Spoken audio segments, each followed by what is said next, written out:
when Everett Keene looked me in the eyes and said, "People like you should know their place." Something in me cracked quietly, but deep enough to sting for years. My name is Elodie Varon. And that night, I realized a painful truth. Some wounds don't come from strangers. They come from the people who think they're entitled to judge your worth. I didn't argue. I didn't defend myself. But I made one silent promise in that moment one day. The man who dismissed me would learn exactly who I really was. I followed Nola up the steps toward the Keene's house, trying not to show how out of place I already felt. Inside, the rooms glowed with warm light and polished confidence, quiet conversations, soft laughter, the kind of elegance that didn't need to announce itself. Nola fit in easily, drifting toward her future in-laws with a smile that lit up her whole face. I stayed a half step behind her, settling near the edges where I could observe without being pulled into anything. My blazer suddenly felt too plain, but I kept my shoulders straight. I'd learned long ago that blending in was safer than pushing forward. Then Everett Keene approached. He looked at me the way people look at a menu item they never intend to order: brief, dismissive, already moving on. His gaze swept from my shoes to my face before shifting away, as if he'd confirmed whatever assumption he'd walked in with. I opened my mouth to greet him, but he'd already redirected his attention to someone he actually wanted to talk to. I didn't take it personally. Disregard from a stranger wasn't new. Ethan, at least, was kind, warm handshake, genuine questions, an ease that softened the tension his father left hanging. But the air in that house vibrated with something subtle and unmistakable, like a quiet warning humming under the surface. Later, when Nola slipped back to my side and whispered that she hoped they'd learn to like me, even though it didn't seem promising, the words landed heavier than she meant them to, and in that moment, I knew the night had only just begun. The morning after the Keenes' gathering, I sat alone in my Capitol Hill apartment, with the kind of quiet that presses on your ribs. My eyes drifted to the bulletin board above my desk, to the photo pinned at the top corner. 6 of us stood in a row, arms slung over each other's shoulders, soot staining our uniforms, exhaustion and adrenaline written all over our faces. Only 5 of them are still alive.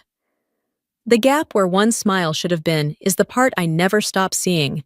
Nola never asked why I stayed in Seattle when everyone else in my field moved on to bigger stages. She never questioned why I turned down a position in DC, why I avoided every public recognition event, why I stepped back whenever people tried to shine a light on anything I'd done. She didn't know the details, but she understood enough to leave my silence alone. But silence does not mean forgetting. My mind returned, as it always does, to that night in 2017, the inferno tearing through an Oregon mountainside. The thrum of rotors as a rescue helicopter lifted into a sky that glowed the color of danger. I'd been the last voice in the pilot's headset. I'd heard the shift in wind, the sudden distortion in the line, the violent pull of nature when it turns.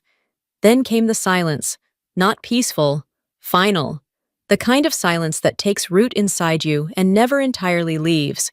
That was the night I learned that not every loss gets to be mourned out loud. Some stay tucked behind ribs and stitched between breaths.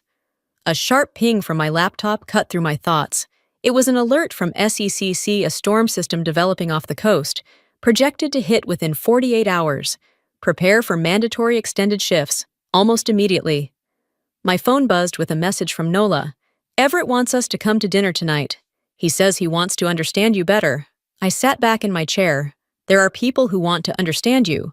And then there are people who want to evaluate you. I already knew which category Everett belonged to. The restaurant Everett chose overlooked the lake, the kind of place where a single dinner bill could pay someone's rent. Warm lights glowed against dark windows, and waitstaff moved quietly, trained to disappear unless summoned. Everett stood as we approached, offering a handshake that barely grazed my fingers before he settled back into his chair with the confidence of someone who had never once felt small. "Seattle emergency? Coordination?" he asked, tilting his head, studying me with polite disinterest. "Sounds demanding." I kept my tone even as I said I was used to demanding work. He gave a thin smile, the kind people use when they're trying to soften an insult but don't care enough to succeed. "Not exactly the world my family moves in, but if it suits you." Nola shot me a look, silently urging me to engage. But I stayed quiet. There was nothing I could say that he wanted to hear. Then Ethan, in an attempt to ease the tension, mentioned his father just wanted Nola living somewhere safe. Everett's eyes slid toward me, cold and precise. I kept my spine straight as I told him I wasn't a danger to anyone, that all I wanted was Nola's happiness. He didn't argue. He didn't acknowledge it either. He simply lifted his glass as if dismissing the entire exchange. When we stepped outside after dinner, the air had cooled sharply. I caught Everett's voice drifting toward me as he spoke to Ethan. "You need to think long-term. Our family's future is too important to let outside elements complicate things." I didn't need to turn around to understand exactly who the complication was. The storm hit hours earlier than anyone predicted. By the time night settled over Seattle, SECC was running at level 4 activation, the highest crisis threshold we had. I'd been in the command room since late afternoon, my eyes burning from the constant flicker of weather maps, turning from deep blue to violent red. Every siren, every alert, every flashing notification meant someone out there was one mistake away from becoming a casualty. I barely had time to finish coordinating an evacuation from a nursing center before my personal phone buzzed. Seeing Nola's name instantly chilled my stomach. Her voice crackled with panic, thin and shaky like she was 14 again. "Elodie, we're stuck. Ethan tried to get to his dad's house. The road by the lake is blocked. The car won't move. It won't move at all." I shot up from my chair so fast it scraped across the floor. At the same moment, one of the main monitors turned black, then another. A system-wide alert blinked across the feed signal loss across the entire Lake Washington zone. The first knot tightened inside me. When the satellite link sputtered back to life, the GPS on their car flickered violently between coordinates. They were less than 200 feet from last year's slide zone. The second knot pulled tighter. I radioed the county rescue unit, but they refused deployment. Winds were too high, visibility too low, the risk of a rollover too great. That was the third knot sharp enough to steal my breath. The screens in front of me blurred as my mind snapped back to Oregon 2017. The static on the radio, the shift in the pilot's breathing, the way the world seemed to pause right before the line went dead. My heart beat so hard the sound drowned out the storm outside. Not again. Not her. I grabbed the emergency radio unit and switched frequencies. My voice came out lower than I expected, steady in a way that felt borrowed from an older version of myself. "Varen mainline. Activate Volunteer Unit 2. Immediate deployment to Lake Washington." No one in that room knew that Unit 2 existed because I'd built it quietly, funded it myself, trained it myself, because I never wanted to lose someone the way I had before. Minutes later, their lead came through the radio, breathless. "Varen, ground slide starting. We need coordinates now." I typed with shaking fingers, scanning soil shift indicators climbing higher and higher. The land was moving beneath them. "There are 2 people trapped in that car," I said. "One of them is my sister. Keep your line safe and follow my route. I'll guide you the whole way." Silence. Then, "Copy that. Moving in." I pressed my forehead to the mic and walked them through at the path, meter by meter, as the wind howled against the building. Each command felt like stitching together 2 breaking worlds. Nola's fear and my need to keep her alive. When the radio finally crackled with the words, "We've got them," my entire body collapsed back into the chair. My hands trembled, but for the first time in years, my heart didn't feel like a weight dragging me under. Tonight, at least, I had not failed the people I loved.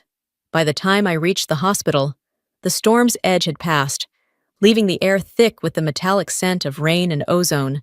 My hair clung to my face, my jacket still damp. Nola sat on the exam table, wrapped in a blanket, while Ethan hovered close. His relief so raw it softened the exhaustion in his eyes. He stepped forward and pulled me into a tight, shaking hug. "You saved us." I gave a small nod. "I only did my job. Nothing more." But peace never lasts around the Keens. The door swung open, and Everett strode in wearing a charcoal overcoat, Storm still clinging to his shoulders. His face was flushed not from worry, but fury. He didn't look at Ethan. He didn't look at Nola. He came straight for me. You caused chaos across the city with your overreaction, he snapped. Roads shut down because of your decision-making, and my son almost died because of it. The words didn't hurt. The way he looked at me did, like I was a disruption, not the reason his son was standing upright in that room. He believed the road closure had put Ethan in danger, never realizing I'd ordered it to prevent cars from sliding straight into the collapse zone. Nola exploded before I could speak, tears streaking her cheeks. Dad, she saved us. You don't know what you're talking about. He turned away from her, refusing to let the truth rearrange the anger he'd already chosen. A pair of nurses passed by the doorway, whispering to each other. One of them glanced at me, recognition widening her eyes. Wasn't she the one on the main line last night? Varen Everett heard it, but dismissed it instantly. Coincidence, he muttered. I could have corrected him. I could have defended myself. But the truth is, explanations mean nothing to someone committed to the wrong story. So I stayed silent. Seattle's wet pavement reflected the silver glow of streetlights as I stepped outside. I stood beneath the awning for a long moment, letting the cold air settle my pulse. The people I save never owe me anything, but somehow, the ones who resent being saved hurt the most. Before walking away, I reached up and touched the small SECC pin tucked beneath my collar, the only piece of that night, of all my nights, that I let myself keep close. One day, Everett Keene would have to face it, face me. When I returned to my apartment that night, exhaustion clung to me, but sleep stayed far away. My phone lit up again, Nola asking us to come to dinner because her father wanted to talk. Something in her wording chilled me. I'd felt storms like this before, the kind that didn't show up on radar. Walking into the Keynes' dining room felt like stepping into a museum of restraint. The table was perfectly set, the room warm and polished, yet sharper than any courtroom. Everett sat at the head, back straight, hands clasped, wearing the expression of a man preparing to pass judgment rather than share a meal. He started by brushing off the previous night, saying storms were always dangerous and no one needed to make them into something more dramatic. His tone made my stomach tighten. He wasn't just minimizing what happened, he was rewriting reality to fit the version he could tolerate. Then came the first blow. He said he'd heard the coordination center made questionable calls, including the road closure by the lake, and paused just long enough before stating that I seemed to be involved. I set my glass down and kept my voice calm as I told him my decisions were based on geological data. Before I could explain, Nola tried to defend me, only for Everett to silence her with a command so sharp it made the room flinch. Memories of Oregon surged through me, the helpless moment when radio static replaced my teammate's voice. I looked at Nola and felt a deep twist in my chest. The thought of her relying on someone who refused to see her truth made something old and raw surface inside me. Then Ethan placed his chopsticks down, quietly insisting his father only meant to protect them, but even he couldn't hide the confusion building behind his eyes. It was the first crack in their wall. Everett leaned forward, delivering the third hit with cold precision. Some people didn't know their place. The words dropped like a stone in water, sending ripples of shock across the table. Nola shot to her feet, her chair screeching across the floor as she demanded he stop talking to me that way. Before I could speak, a house staff member entered, saying someone needed confirmation of the rescue lead's name from the previous night. The name Varen Mainline spilled into the room like lightning. Everett stared at me, confused. I stared back, waiting for him to understand. He didn't. I stood and thanked them for the dinner, saying they no longer needed me there. And as I walked out, the weight of their silence followed me down the hall.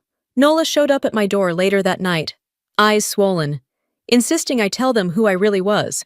I held her close and told her I didn't need anything from them, only her safety. She cried harder, and I felt something inside me soften and ache at once. The next morning at SECC, the chaos felt grounding radio chatter, shifting maps, staff rushing past. It reminded me there were places where my presence wasn't questioned but relied on. I was reviewing storm logs when Ethan walked in, soaked from the rain, asking to talk. In the briefing room, he admitted someone sent him a recording from the rescue.